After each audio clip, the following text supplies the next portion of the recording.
తాకట్లో ఉన్న మీ బంగారాన్ని విడిపించి ఆ రోజు ఆన్లైన్ రేటుకి కొంటాం. Sharma gold company. శ్రీమాత్రే నమః. శ్రీ గురుభ్యో నమః. శుద్ధలక్ష్మీర్మోక్షలక్ష్మీ జయలక్ష్మీ సరస్వతి శ్రీలక్ష్మీ వరలక్ష్మీశ్చ ప్రసన్నా మమ సర్వదా. ప్రేక్షకులందరికీ కూడా శ్రీమాత్రే నమః. మనకు రాబోయేటటువంటిది 30వ తారీఖు అక్షయ తృతీయ. అక్షయ తృతీయ అనగానే చాలామంది బంగారం కొనుక్కోవడము, లేదు అనంటే గనక ఇంట్లో మనకు విశేషమైనటువంటి పూజాది క్రతువులు చేసుకోవడము.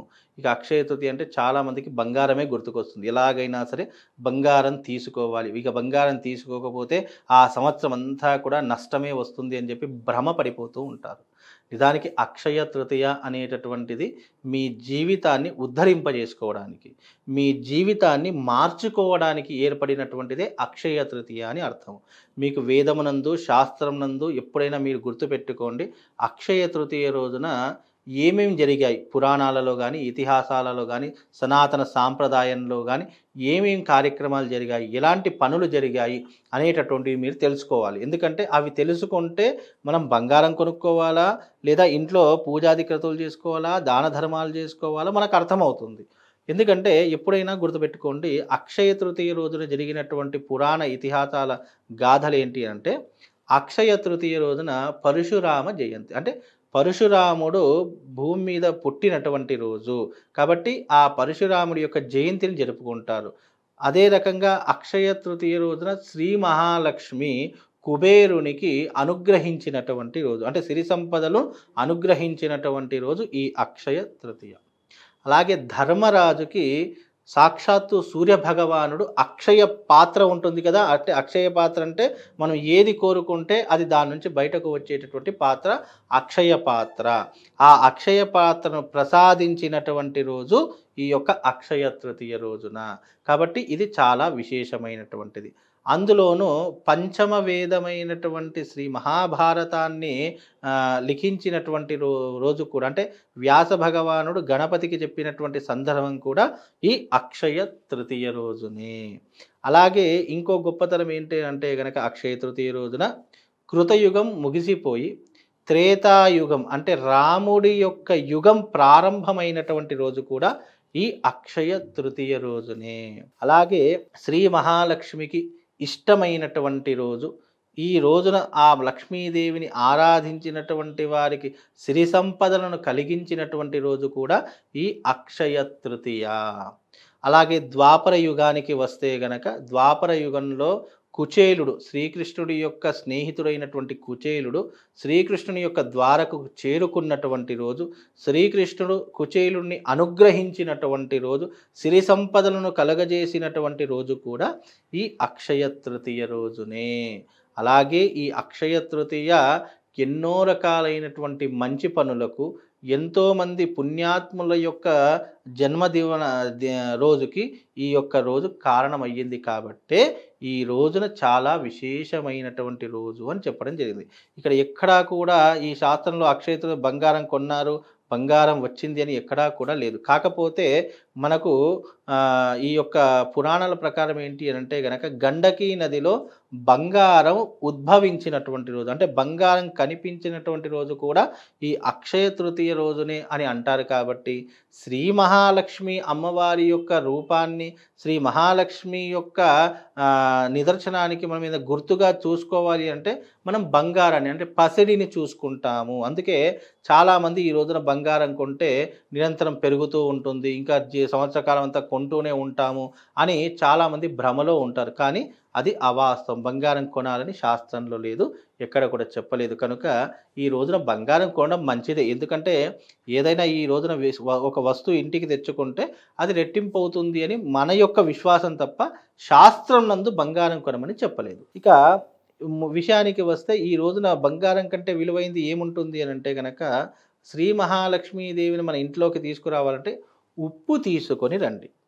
అక్షయ తృతీయ రోజున కిరాణా షాపుకు వెళ్ళి ఒక ప్యాకెట్ ఉప్పు తీసుకొని వస్తే ఆ ఇంట్లో లక్ష్మీదేవి తిష్ట వేసి కూర్చుంటుంది. బంగారం తీసుకొస్తే అమ్మవారు వస్తుందో లేదో తెలియదు, కానీ ఉప్పులో అమ్మవారు కొలువై ఉంటుంది. అందుకే ఉప్పుకి ప్రతిరూపం శ్రీ మహాలక్ష్మి అని అంటాం. ఎందుకంటే సముద్ర వసనేదేవి, సముద్రంలో ఉండేటటువంటి తల్లి ఎవరు తెలుసా?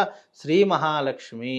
అందుకే సముద్ర గర్భం నుండి ఉద్భవించినటువంటి తల్లి, సముద్రరాజుకి పుత్రిక అయినటువంటి శ్రీ మహాలక్ష్మి ఆ రోజున సముద్రంలో దొరికే ప్రతిదీ కూడా లక్ష్మీప్రదంగా అంటాం. అందుకే అలా సముద్రంలో దొరికే గవ్వలు కానివ్వండి, సముద్రంలో దొరికేటటువంటి గోమతి చక్రాలు కానివ్వండి, సముద్రంలో దొరికేటటువంటి విలువైనటువంటి ఉప్పు కానివ్వండి, ఇవన్నీ కూడా లక్ష్మీదేవికి ప్రతీకగా మనము సూచించుకుంటాము. లక్ష్మీదేవికి ప్రతీకగా మనము దాన్ని పూజిస్తూ ఉంటాం. అందుకే ఆ రోజున ఉప్పు తీసుకొని రావడం ద్వారా విశేషమైనటువంటి పుణ్య ఫలితాలు కలుగుతాయి. అలాగే శ్రీ మహాలక్ష్మి యొక్క ప్రీతి కొరకు ఈ అక్షయ తృతీయ నాడు మీ ఇంటి యందు ఒక పీటను ఏర్పాటు చేసుకొని చక్కగా లక్ష్మీదేవి యొక్క ప్రతిమను పెట్టుకొని కలశం పెట్టుకొని షోడశోపచార పూజ, ఆ రోజున శ్రీ మహాలక్ష్మికి ఇష్టమైనటువంటి షోడశోపచార పూజ చేసుకోవాలి. లక్ష్మీదేవికి ఇష్టమైనటువంటి అష్టోత్తర శతనామావళి కానివ్వండి, లలితా సహస్రనామం కానివ్వండి, దేవి ఖడ్గమాల పారాయణం కానివ్వండి, కనకదార స్తోత్రం కానివ్వండి, లేదు అనంటే కనుక అమ్మవారికి ఇష్టమైనటువంటివి విష్ణు సహస్రనామ పారాయణం కానీ ఇవి చేసుకోవడం ద్వారా మీ ఇంట్లో సిరి సంపదలు కొలుతీరుతూ ఉంటాయి. అలాగే ఆ రోజున విశేషంగా మా పీఠమునందు మహాలక్ష్మి యాగం చేస్తాం. అంటే ఇది ప్రతి సంవత్సరము అక్షయ తృతీయ వచ్చింది అని అంటే గనక తప్పకుండా మహాలక్ష్మి యాగాన్ని నిర్వహిస్తాము. ఎవరికైనా ఆర్థిక బాధలున్నా, ఇబ్బందులున్నా ఈ మహాలక్ష్మి యాగంలో మీ గోత్రనామాలు పంపించండి. ఈ గోత్రనామాలు పంపించడం చేత మీ అందరికీ కూడా మహాలక్ష్మి యాగంలో సంకల్పం చెప్పి ఆ రోజున మీకు ఆ అమ్మవారి యొక్క ప్రసాద రూపకంగా ఒక $1,00,000 అంటే మెడలో వేసుకోవడానికి ఒక $1,00,000ని మీకు పంపిస్తాను. అది ఆ రోజున మెడలో వేసుకునే ప్రయత్నం చేయండి. తద్వారా మీకు శుభం లాభం కలుగుతుంది. అందుకే అక్షయ తృతీయ అనేటటువంటిది ఏంటి అంటే ఎప్పటికీ కూడా నాశనం లేనటువంటిది, ఎప్పుడూ కూడా తరగనటువంటిది, జీవితంలో ఎప్పుడు మనకు పురోగతిని అభివృద్ధిని కలిగించేటటువంటిదే అక్షయము. ఆ అక్షయ తృతీయ రోజున ఇంకా కొన్ని దానాలు కూడా చేయాలని శాస్త్రము. ఏం దానం చేయాలి అని అంటే ఆ రోజున కుంభదానం అంటే నీటితో నింపినటువంటి ఒక కుండను దానం ఇవ్వడము చేయవచ్చు. అలాగే గొడుగు దానము, చెప్పుల దానము, అన్నదానము, అలాగే ఆ రోజున విశేషంగా చేయవలసినటువంటి దానము సువర్ణ దానము అని చెప్పడం జరిగింది. సువర్ణ దానము ఇప్పుడంటే బంగారం ఎవరు దానం చేయలేరు, ఎందుకంటే చాలామందికి విశేషంగా బంగారం విపరీతంగా పెరిగినటువంటి రోజులు కాబట్టి ఇవి చేయలేం. కాబట్టి కనీసం వీలైతే అన్నదానం, బంగారం కంటే విలువైనది ఒక మనిషికి కడుపు నిండా భోజనం పెట్టడం, ఇలాంటి దానాలు చేసుకోండి.